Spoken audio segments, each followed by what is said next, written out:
Flávio, eu fico me lembrando ali dos meus tempos de faculdade de TI. Existia ali no final dos anos 90, início dos anos 2000, muitos projetos de ILM, Information Lifecycle Management. Era muito mais caro armazenar, processar e recuperar esses dados. Então, num determinado ponto dessa evolução da construção de soluções de tecnologia, as empresas tinham projetos específicos para entender que tipo de dado era necessário guardar dos seus clientes, fornecedores, da sua, enfim, do seu ecossistema e por quanto tempo. O que eu preciso guardar, sobre quem eu preciso guardar, aonde eu guardava, então não tinha nuvem. Claro. Né? Então o cara botava aquilo no servidor local, mas tinham servidores diferentes, alguns ficavam com os dados de mais curto prazo e dados, até por questões legais, alguns outros dados ficavam armazenados em outros servidores que precisavam receber essas informações através de expurgos, rotinas um pouco mais elaboradas, complexas, o que fazia com que fosse muito mais difícil recuperar essas informações. À medida que o tempo foi passando e nós fomos diminuindo os custos de armazenamento grosseiramente e também os custos de recuperação, e também com o advento da nuvem, houve um movimento inverso. As empresas passaram a guardar tudo de todo mundo e depois a gente vê o que faz com essa história. Aonde está na história o pêndulo hoje em dia? Guarda tudo, guarda o mínimo possível, faz uma seleção bem feita. Qual é o juízo de valor que uma empresa precisa fazer sobre o que guardar? Quando a gente entende que o dado talvez seja o novo petróleo, eu sei que é um clichê, mas é uma verdade. E talvez a gente tenha uma capacidade muito maior de extrair valor do dado numa linha do tempo, porque o dado ele é reutilizável. Então você tem uma capacidade muito grande de fazer cruzamentos de dados.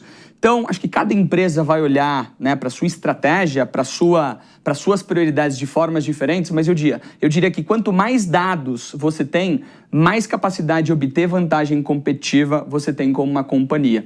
Você trouxe muito bem, André, um tema que foi o custo de armazenamento, a nuvem. 3 fatores aconteceram que culminaram em novas arquiteturas de dados para facilitar e tornar mais factível o armazenamento de dados numa linha do tempo talvez mais extensa. A nuvem surgiu, diminuindo os custos de armazenamento, novos formatos de dados surgiram e a gente tende a pensar que é muito caro armazenar dado. Muitas vezes a gente tem uma linha, uma coluna, uma vírgula, um oi do WhatsApp, um áudio, que muitas vezes tem um baixíssimo, né, custo e tamanho, né, de armazenamento ou do dado.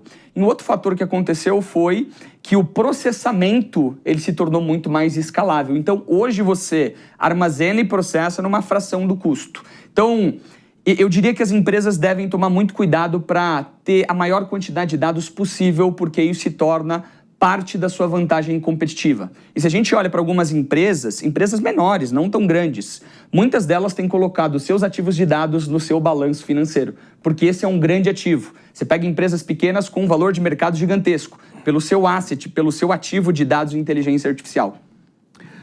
Quando você fala guarda tudo, porque hoje é uma fração e é absoluta verdade, como se desenham os modelos de governança a partir dessa tomada de decisão? Uma empresa hoje, uma empresa pequena, resolveu mudar a forma através da qual ela lida com essas informações. Ela vai guardar mais dados sobre os seus clientes, mais dados sobre os seus concorrentes, dados estruturados, não estruturados, dados que podem ser utilizados por LLMs, por exemplo, para identificar tendências, para encontrar correlações que não são óbvias.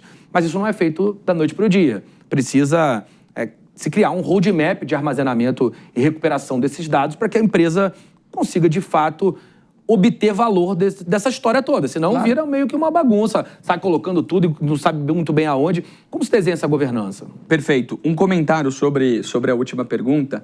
Quando eu falo que talvez seja importante armazenar o máximo possível, isso talvez não se encaixe para todas as realidades de companhias no Brasil. Então, muitas vezes a gente precisa priorizar conforme casos de uso e conforme a priorização e estratégia da companhia. Dito isso, o tema governança ele é muito importante. Não adianta a gente armazenar os dados ou processar os dados se não tiver um objetivo específico. Qual é o objetivo? Como eu posso tirar valor desse dado? Como isso traz vantagem para o meu negócio? Como isso faz com que eu ofereça os meus produtos ou ofertas ou serviços com um menor custo, né? Então, a gente precisa olhar para essas estratégias. O tema governança ele é muito importante, por quê? Porque se você permitir que alguém do seu negócio acesse um dado de um cliente que não é parte do seu escopo de trabalho, é um dado sensível, é um dado financeiro, e esse dado ele vaza, você pode, como eu disse, matar o seu negócio. Então, criar uma arquitetura que permite com que os seus dados eles sejam armazenados, processados e acessados conforme perfil e responsabilidades dos seus colaboradores, você começa a criar uma arquitetura que joga a seu favor. Por exemplo, muitas vezes, né, em clientes que nós temos, aquele dado que aparece na frente de uma pessoa de atendimento, ele aparece de forma oculta parte daqueles dados, permitindo com que, num processo de atendimento ou validação daquele cliente, você veja só os últimos 4 dígitos, né, de um cartão de crédito ou de um CPF. Isso é extremamente importante, a gente vê arquiteturas mais modernas surgindo, permitindo com que as empresas tenham esse nível de governança cada vez mais granular. Quem acessou o dado, como acessou, que mudanças foram feitas na linha do tempo. Isso é extremamente importante para que a gente tenha uma estratégia de dados com governança. Tem um desenho operacional que, quando vocês encontram, você fala, vai ser difícil entregar esse projeto. Como é o cenário típico que dá certo e o que dá errado? O que dá errado talvez é mais fácil de falar. A gente tem conversado com muitas empresas e os problemas eles acontecem quando a gente começa a falar de silos de dados.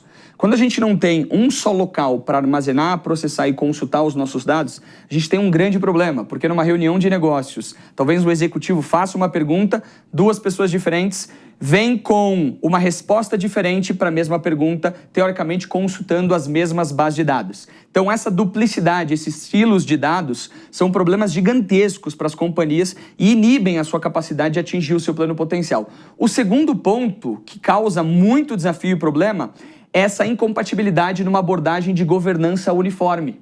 A gente fala muito de data warehouse, de data lake. Normalmente essas tecnologias resolvem problemas diferentes de negócios e exigem abordagens de governança diferentes.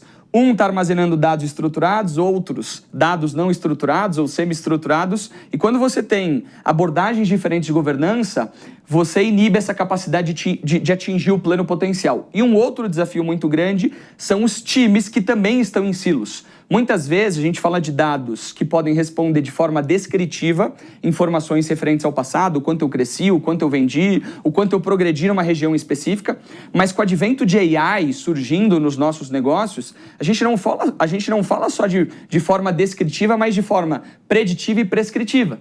Então, quando você embarca AI dentro dos seus dados e você tem stacks de tecnologia diferentes, você cria um problema onde os times talvez estejam trabalhando de forma isolada. Esse é um problema muito grande. Para responder a sua pergunta, naquilo que dá certo, a gente começa com a unificação das nossas tecnologias e com um processo de conscientização, letramento interno, para que entendam a importância dos dados como vantagem competitiva para a empresa e para que as pessoas usem da melhor forma, sempre pensando na resolução dos problemas. O que a gente vê muito bem em empresas que dão certo é que a gente começa a construir soluções a partir dos problemas, não dos dados. Como esse problema pode ser potencializado pelos dados. Assim como tecnologia é o meio, não o fim, os dados também. Claro. Então a gente precisa partir do problema de negócio e como os dados nos apoiam para aquelas resoluções e para, né, geração de valor para os nossos clientes.